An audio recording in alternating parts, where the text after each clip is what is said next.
Daar's sy. Ons is in week 3 van ons 40 dae in Kolossense. En net so vinnig waar ons het begin eerste week oor waar is hierdie plek, wat gaan aan met hierdie mense, hoekom die brief. Laasweek het ons 'n bietjie gekyk na hoekom het Christus homself gekies. En wat maak hy van ons? Hy maak van ons 'n vlag. Dit is 'n interessante vergelyking gewees om te sien hoe hy deur ons werk, hoe hy ons by mekaar hou, hoe hy ons aan mekaar hou. Ons gaan ons 'n bietjie verder kyk na wat hy vir ons gee en hoe ons in hom gewortel en gevestig en gefondament en alles wat vas is met hom kan wees. Ons gaan lees uit die boodskapvertaling vanoggend uit van vers 1 af by Hoofstuk 2. Ek wil hê, so Paulus wat praat, julle moet weet hoe ek my vir julle inspann. Veel moeite ek vir julle doen.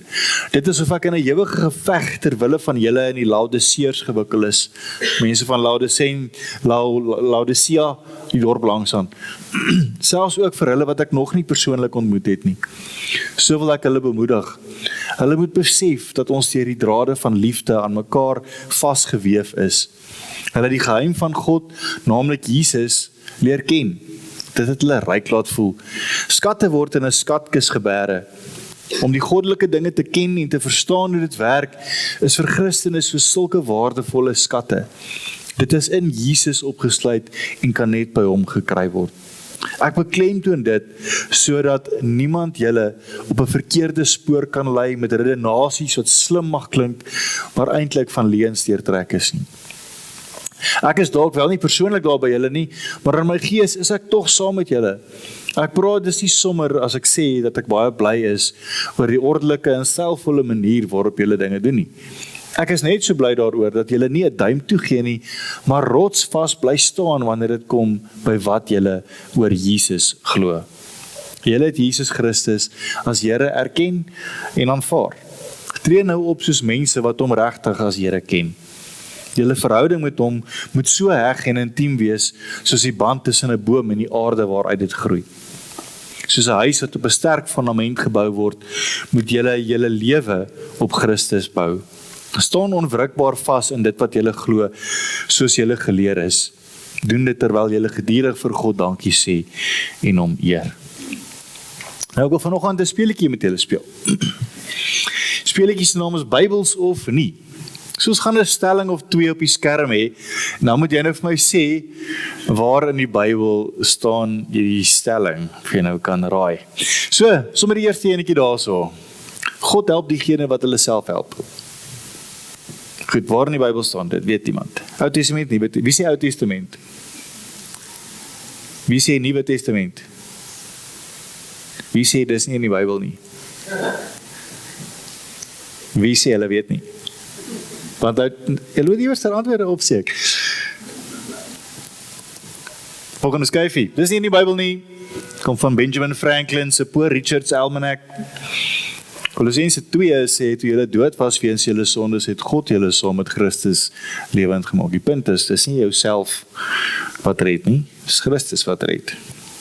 Ronde nommer 2. Hate the sin, love the sinner. Klink soos 'n Jesus ragge ding om te sê, is dit nie? Kom nie die bergpredikasie uit nie. Wie sê dit kom uit die Bybel uit? Wie sê hulle weet nie? Ek wil jy antwoordjie daarso. Dit was Gandhi. Natuurlik moet jy teen sonde stry, maar jou werk is om mense lief te hê. Nie om vir hulle te besluit wat hulle sonde nie. Hulle weet dit gewoonlik self. Kolossense 3 sê, beklee julle met innige meegevoel en beklee julle bo dit alles met die liefde. Die punt is, liefde en waarheid loop saam in Christus. Rond nommer 3. God sal jou nooit meer gee as wat jy kan hanteer nie. Is dit nie Paulus wat dit gesê het nie? 1 Kronieke 10. 1 Korintiërs 10. Gaan vir ons daar na die antwoordjie toe. Dit is in 1 Korintiërs 10, maar dit word bietjie verkeerd aangehaal. Dit gaan oor versoekings, nie oor swaar kry noodwendig nie. So Kolossense sê ook, hy gee sy krag om te volhard. Ander plekke bevestig ook God se teenwoordigheid en krag, nie die superioriteit van ons eie vermoëns en hoe sterk ons nou self kan wees nie. So hy is 'n bietjie van 'n grensgeval. Rondom nommer 4.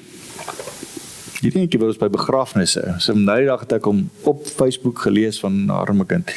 Hy het sy engelvlerke gekry. God pluk sy mooiste blomme die vroegste. Wie dit nog nooit by 'n begrafnis gesien nie? Wie het dit al baie by begrafnisse gesien of gehoor? Op briefies of fotootjies? Wie het dit al vir mense gesê? Blydenis oomblikkie. Of ons daar na die reveal toe. Dis totaal onbybels. Mense word nie engele nie. Twee verskillende goed. So stop het. Selfs al bedoel jy dit mooi en goed, dan kan iets anders om vir mense te sê. So om te sê, die Here pluk sy mooiste blomme die vroegste, bedoel, wat 'n verskriklike ding is dit nie om vir iemand te sê nie. Kolossense sê vir ons dat gelowiges nou al 'n erfdeel saam met die heiliges in Christus kry. Gaan nie eers oor wanneer jy eendag doodgaan, gaan jy 'n mooi huis kry op een of ander plek nie. Rondom nommer 5. God wil hê jy moet voorspoedig en gelukkig wees en jou koninkryk uitbou.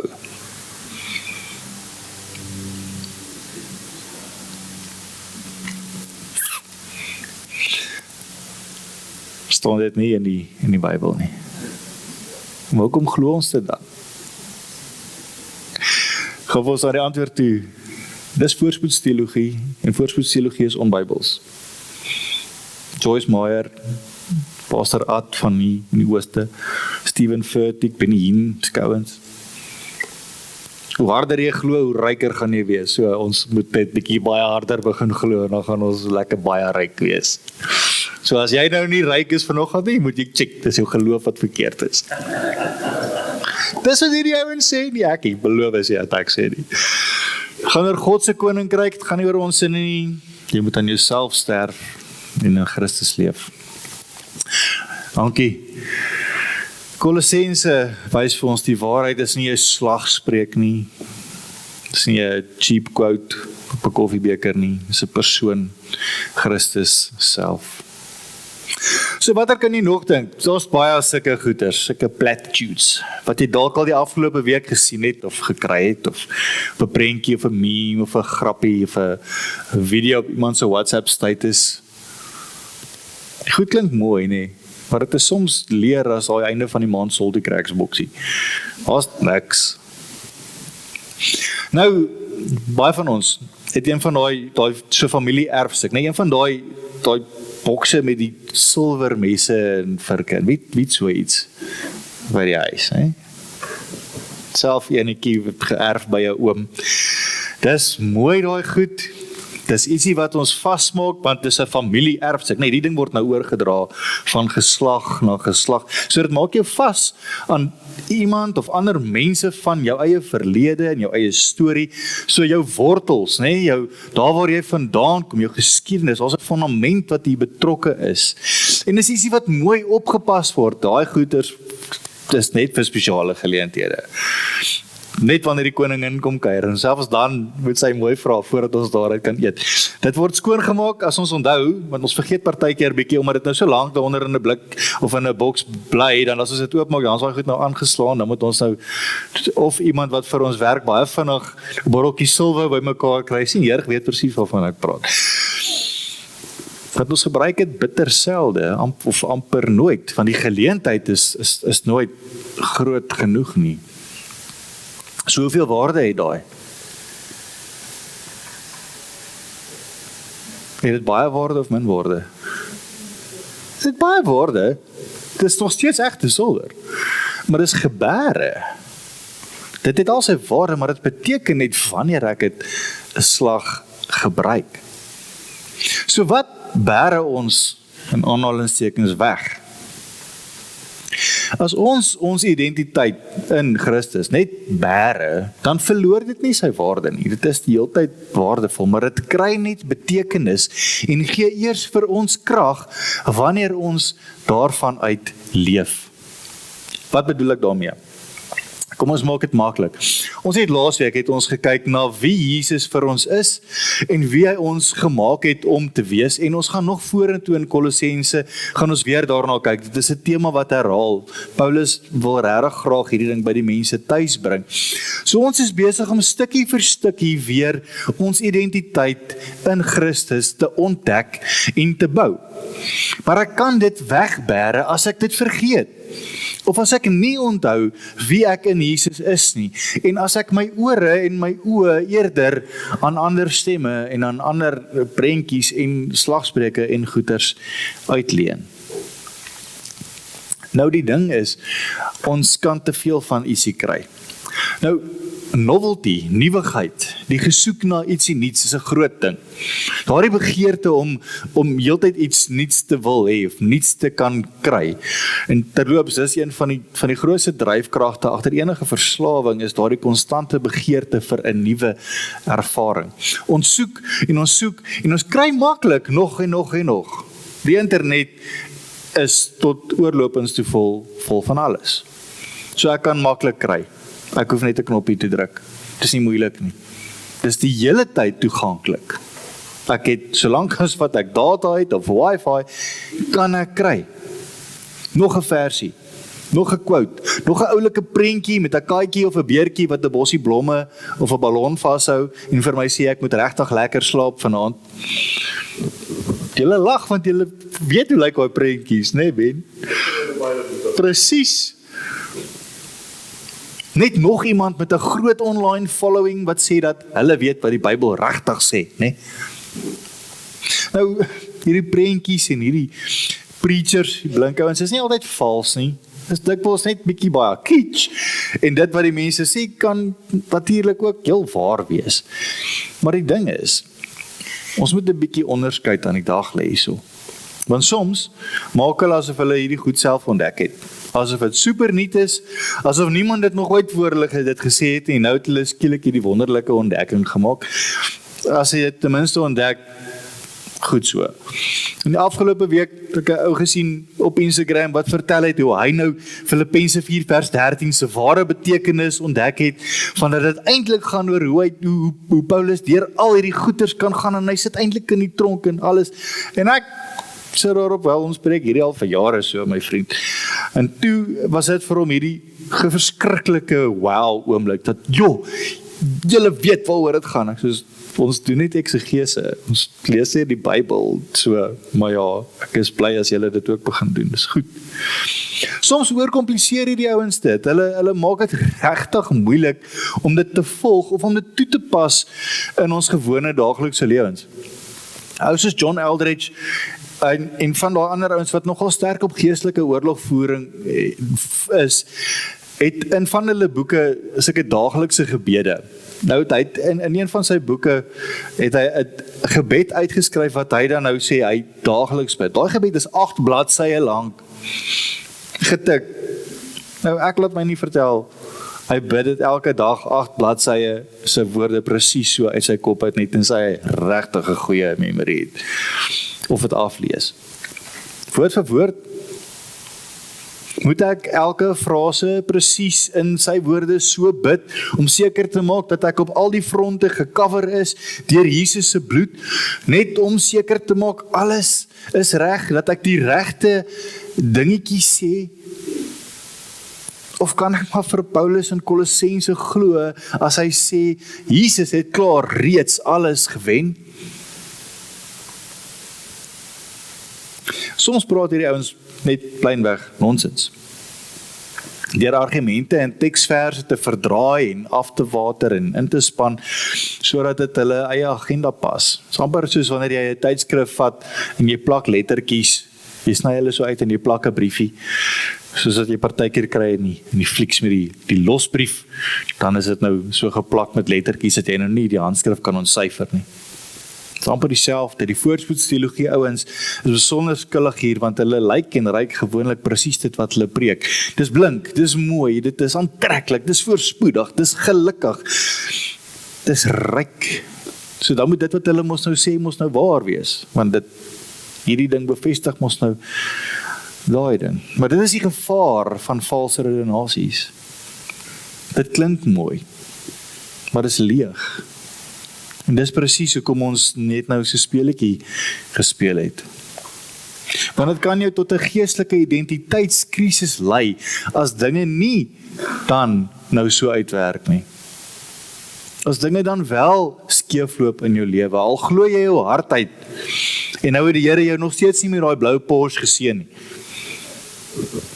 Maar nou moet jy siekte, of een of ander krisis hanteer, en dan hoor ons goedjies soos, God gives his toughest battles to his strongest soldiers. Kom dit uit die Bybel uit? Nee, iemand het dit in 2009 op Pinterest gesit. So ons geloofsidentiteit vind ons en verbind ons en maak ons ongelukkig baie maklik vas aan dit wat ons by mekaar maak. En ons gebruik dit soos wat ons dit nodig kry. Dit is amper wanneer jy plastiek mes en virkie gebruik terwyl jy hierdie silwer eetware het. Soos nee, ek sal eerder hierdie halwe rooi plastiek baie goedkoop dingetjie wat ek by KFC gekry het gebruik. Ons gaan al hierdie pink goedjies of versies uit vir die geleentheid waarvoor dit nodig is en ons chak hom weer weg. As ek die volgende mooi sonsondergang met 'n teksvers bo-oor sien. En op die ou einde sit ons met 'n geestelike kas vol goeders.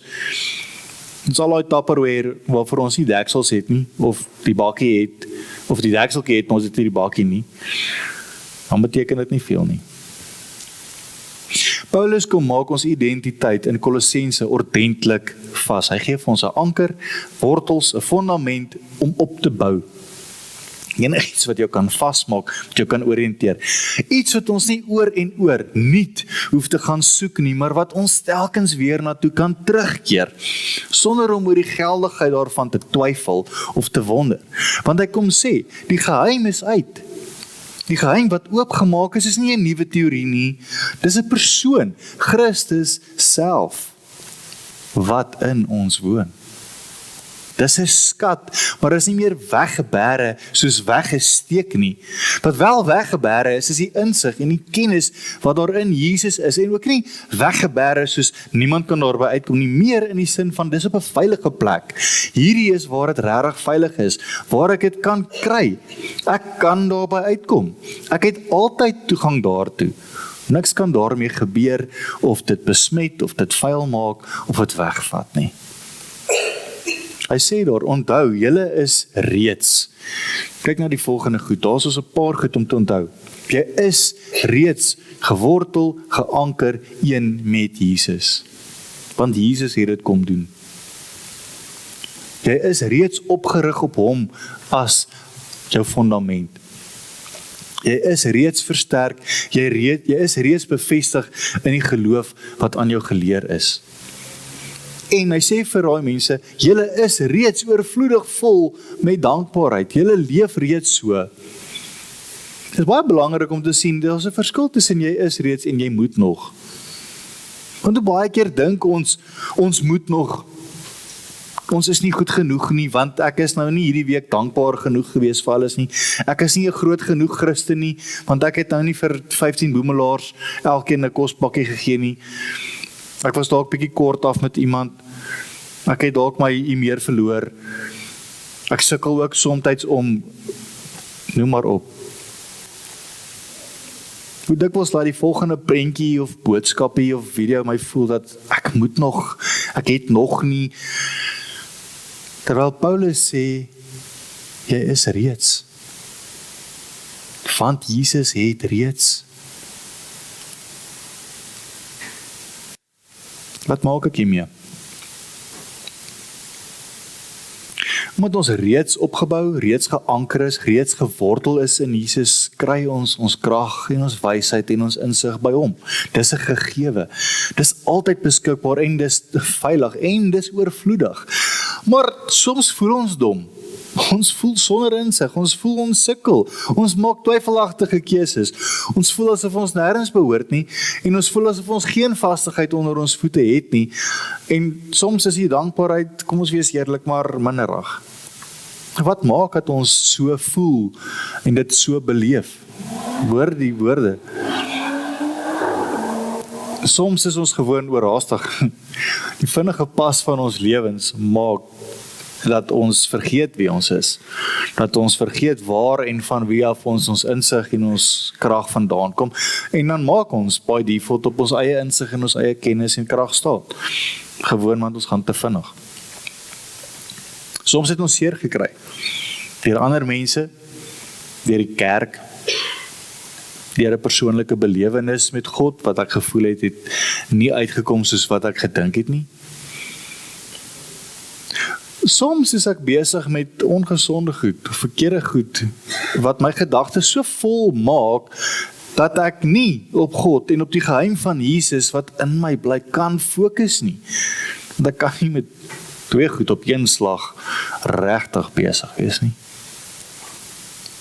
Soms leen ons ore net gewoon te veel uit aan elke volgende blink preacher met 'n boek of met 'n following, sonder om mooi te gaan dink oor dit wat hulle sê, eerder as om te gaan kyk na wat Jesus oor dieselfde saak sê. Wat kan ons wel doen? Hoe kan ons hierdie wel hanteer? Die eerste ding is, onthou. Onthou. Elke dag wie jy in Jesus is. Bevestig dit elke oggend vir jouself. Ek is gewortel in Jesus, Jesus woon in my. Staan voor daai spieël en sê dit. Ek is gewortel in Jesus, Jesus woon in my. Oor en oor. As ons 'n ding begin onthou, en ons begin daaruit leef, maak dit 'n verskil oor hoe ons optree. Onthou wat jy geleer is. Veral die basics, veral as jy oorweldig word. Want ons kan baie vinnig, as die lewe vinnig gebeur en 'n klomp goed kom op ons af, kan ons baie vinnig 'n klomp goed vergeet. Daar's 'n magt om advertensies en beelde per dag. Ek het gaan probeer Google hoeveel advertensiebeelde jy per dag mee gekonfronteer word, en al die bronne verskil, maar dis duisende. Dis verskriklik baie. En dieselfde geld vir geestelike boodskappe, amper geestelike advertensies. Weereens, nie alles is sleg of nie fout nie, maar gewoon die volume kan vir ons oorweldig, omdat dit mooi klink. En omdat dit mooi klink, dink ons alles is feitelik waar. En ons probeer nog van dit by mekaar maak, sodat ons beter kan voel. Terwyl dit eintlik nie noodwendig help nie. Gaan eerder weer stadig. Gaan kyk rustig na die goed.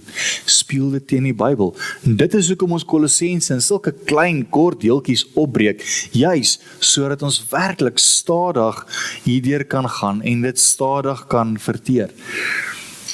Moenie hierdie week te vinnig probeer gaan nie. Gaan stadiger. Maak dit wat hierso staan in hierdie 7 verse regtig deel van die manier hoe jy dink. Nog 'n ding wat ons kan doen is om in liefde aan mekaar te bind. Moenie alles op jou eie wil doen nie. Paulus prys die ouens in Kolosse oor die manier van hoe hulle saamgestel is, hoe hulle saam groei, hoe hulle saam glo, hulle ordelike goeders, hoe hulle net hulle groepering inrig.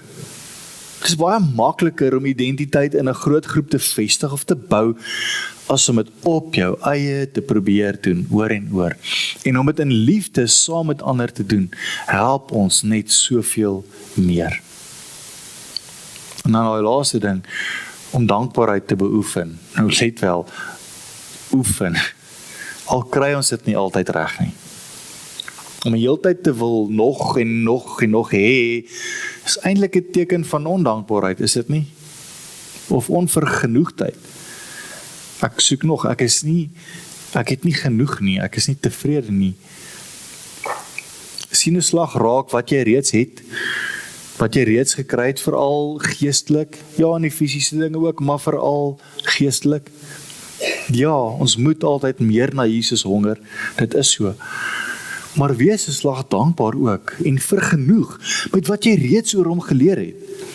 Gaan herbesoek dit 'n slag bietjie. Gaan kyk reeds na, wat weet ek reeds? Wat het ek reeds vasgemaak? Wat is reeds in my fondament? En sit net 'n bietjie in die verhouding met hom, sonder om dit met nog iets te wil kompliseer. Net vir hierdie week. Gaan toets dit. So lyk ons fondament. Ons fondament is vaster as wat ons dink.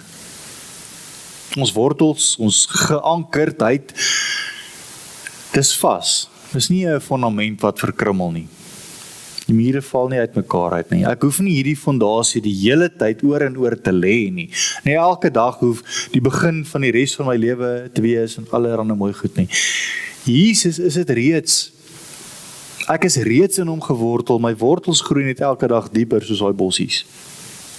'n Boom se wortels trek ons nou nie terug as dit eers begin groei het nie. Dit gaan aan.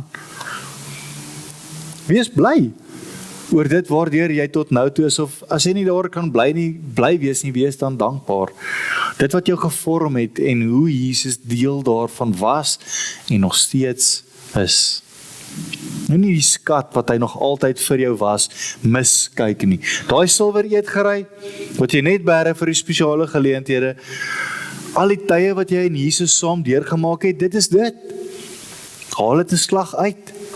Kyk daarna, bewonder dit, gebruik dit, laat dit jou versterk en bevestig en jou laat help om te onthou. Sien julle hoe hierdie goed saamwerk met mekaar? Sien raak hoe hy jou deel van hom gehou het, nog altyd. Jy hoef nie van vooraf op hom te bou nie, hy was nog altyd jou vastigheid. En soos 'n anker bly Jesus en dit wat hy oor ons sê vir ons 'n oriëntasiepunt. Veral as ander dinge ons wil rondruk en die winde ons wil kom waai en die golwe ons slaan, sien dit net weer 'n slag raak en leef dan daarvan uit. Nou ons gemeente is vanjaar 73 jaar oud en ons vier dit vandag, so 'n bietjie met 'n braaiery. Jesus was nog altyd deel van ons gemeente se storie ook. Die van ons wat nou al regtig lank deel is van die gemeente sal weet, op en af is nie vreemd nie. Jesus is nog steeds deel en hy gaan altyd deel bly. Hy was ook nog altyd deel van jou storie, selfs al het jy hom dalk nie raak gesien nie, selfs al het jy hom dalk nie herken nie. Maar hy is jou fondament en jy kan maar jou wortels dieper in hom laat groei. Mag jy dit hierdie week opnuut onthou. Volgende week gaan ons kyk na hoe hierdie geworteldheid en geankerdheid in Jesus ons lewenswyse begin beïnvloed en dit mag dalk anders wees as wat jy gedink het. Moenie dit misloop nie. Amen.